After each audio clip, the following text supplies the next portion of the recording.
What do you do when God doesn't meet your expectations? When the prayers go unanswered, promises seem delayed, when the dream that you've carried seems to be slipping away?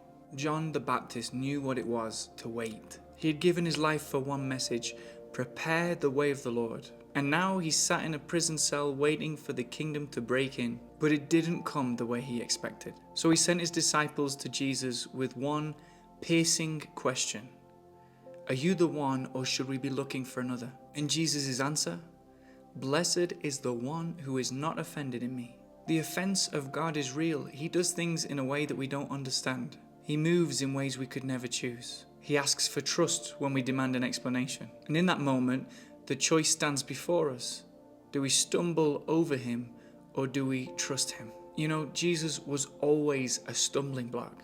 To the religious, because he shattered their traditions. To the powerful, because he refused their systems. To the zealots, because he wouldn't lead a revolution. To the hurting, because he didn't stop the pain in the way that they expected. Even his miracles offended people. The blind saw, but it was on the Sabbath. The sinners were forgiven, but it was without the required sacrifice. The kingdom was coming, but it wasn't in the way that they had imagined. He was the stone that the builders rejected, the one sent by God, yet dismissed by the ones who claimed to be waiting for him. But here's the truth: if you're going to follow Jesus, you're going to have to confront the scandal of his ways. You're going to have to let go of the God you wanted him to be and surrender to the God who he actually is. And the ultimate stumbling block was the cross. A crucified Messiah.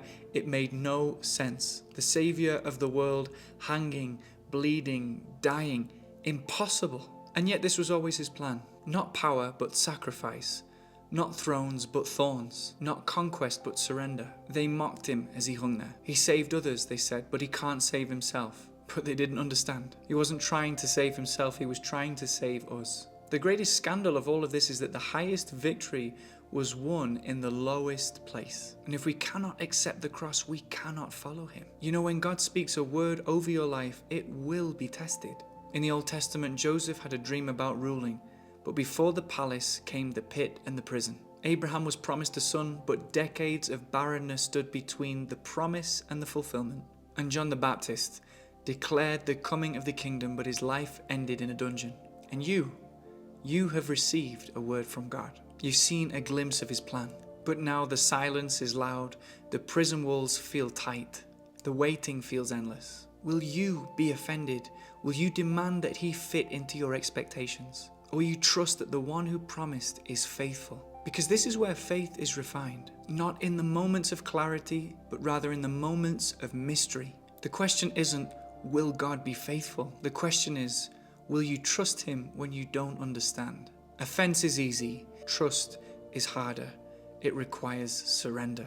But trust is the only way forward. The ones who trust him, even if it costs them everything, are the ones who see him for who he truly is. Blessed is the one who is not offended in me. What if your greatest blessing is hidden behind your greatest offense? What if the promise is on the other side of surrender? What if the very thing that makes you stumble is the foundation stone upon which he is building your life? This is the scandal of the cross.